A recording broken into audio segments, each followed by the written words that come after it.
Hey guys, Unfrequented World, back at my dad's. We got the bike running. We're gonna jump on here, do some bird hunting today, and do some exploring. Gonna cover 20 to 30 miles and just hit a bunch of trails I haven't hit since I was a kid. So let's go exploring and see what we can find.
Oh, we're not getting up there.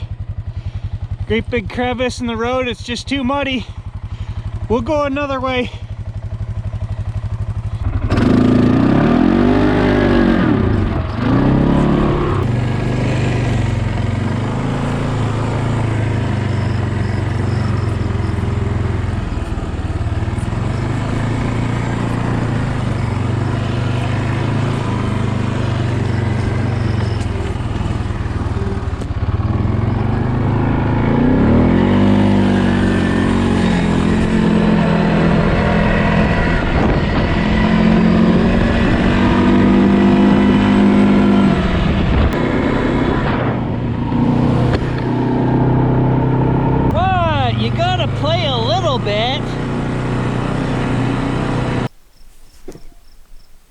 Holy man, guys, I can't believe in 3 days how much the forest has changed. The colors are just erupting everywhere.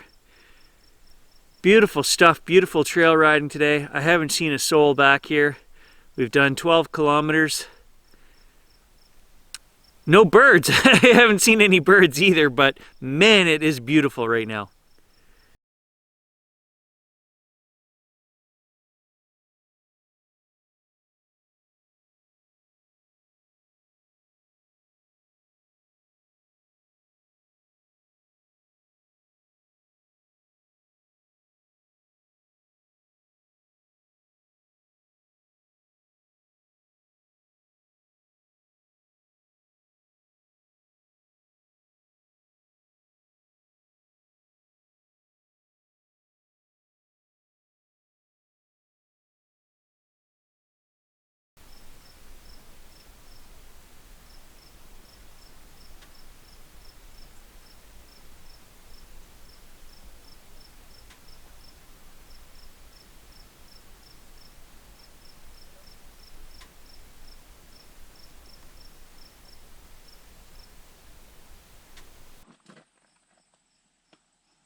And I wonder why my allergies are bad.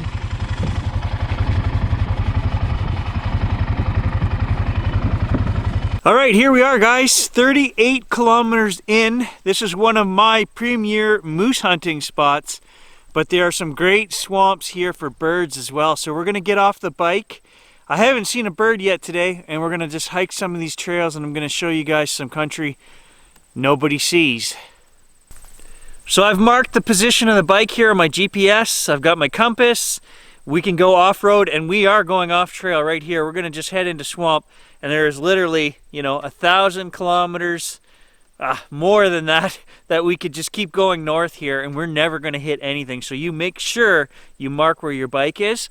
Now, as far as keys go, if you're group hunting, or if you're out exploring with a group of guys, we would always leave a key at the vehicle or near the vehicle, hidden somewhere. So if one of you doesn't make it back out, you get separated or something, you've always got a key here at the vehicle. Because it's just me here today, and I don't want some guy to come along and steal my four-wheeler, I'm just gonna keep my key on me, right?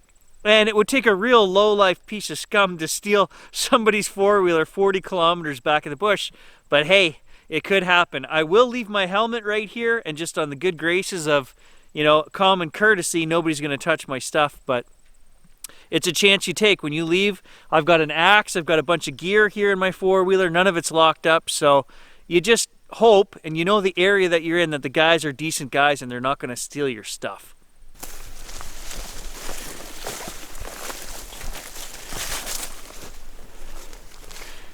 bush is very thick right now. I think the birds are pretty safe. There's so much ground foliage still on that even if you saw a bird, it would be gone before you could get to it, I think. There could be a moose laying right in here. All of this grass behind me, well, it's not grass. All of these raspberry canes and everything behind me on this trail, they're up to my chin. And there could be a moose just laying anywhere in here. This is a very thick area with moose. I actually had a video on the channel, it might still be there, from 5 years ago, where I looked down into the swamp and I called for a moose. I said, I'll see if I can call a moose out for you guys. And we turned back around, and literally 15 feet away behind me, a cow moose stood up. She was that close, and I didn't hear anything. I just turned around and saw her standing there. She stood up. I didn't hear her. She was that quiet, and it scared the hell out of me. These are pretty lonely woods. When you get back here, you can feel the solitude for sure. There might not be anybody around me for 40 some kilometers. It's quiet, very quiet.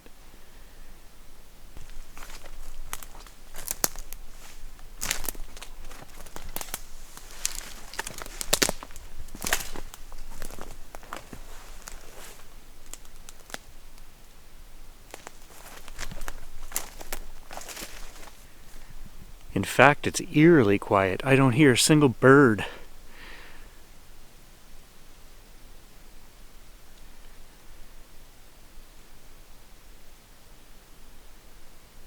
Nothing.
This is an old growth hemlock forest behind me here.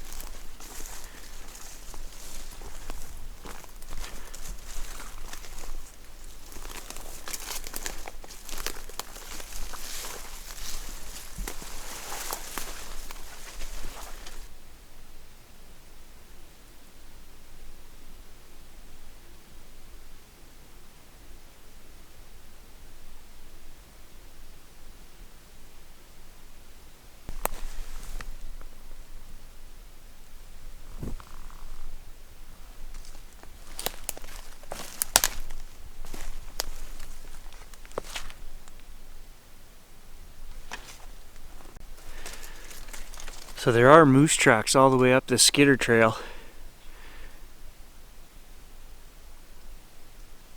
And there's a real fresh pile of moose scat here. It doesn't even have a single leaf in it. I'm pretty sure there's a moose not too far in front of me here. But I don't want to get close to it, so we're going to turn around and go the other way. I've just got my little 20 gauge with me today, so we'll just let him keep browsing on this trail here. They like to eat all the new growth on these skidder trails, so we'll just leave him in here, and I'm going to head back into the cedar swamp. I guess where I'm going with this today is that moose are big animals. Bigger than a Sasquatch. You know, 1,200 to 1,600 pound moose or even bigger, are quite common. And the moose hide here in this little patch, 300 meters by 300 meters. And I've seen as many as 5 and 6 moose in here in a winter. So I guess where I'm going with that is, if they can hide out here, and I'm going to say 9.8 out of 10 hunters don't know they're here. I think I'm the only guy who knows they're here, otherwise somebody would have came and cleaned them out by now. The same thing could be true for Sasquatch, right? They could just hide in these little tiny special spots that nobody knows are there. Nobody goes into the deep woods like this and walks through a little secluded cedar swamp. Nobody. Only the diehard hunters, and I know a lot of guys that would, but in this day and age it's getting more and more rare. If you are under 40 years old, you're too afraid to go in the bush by yourself without technology, and they don't get out and explore. And if you're over 60 years old, you're too old to get out and do this anymore. All the old guys that I hunt with, they just want to ride the roads, go in 100 yards, and hey, I don't blame them, right? They let us younger guys do all of that. But I've got I've got nephews and nieces who hunt, and you'd never find them coming out here into wild bush like this to go exploring. They'll stick to a road or somewhere that we show them, somewhere easy to get to. Finally, I just put up 2 grouse. There might be more here, let's see.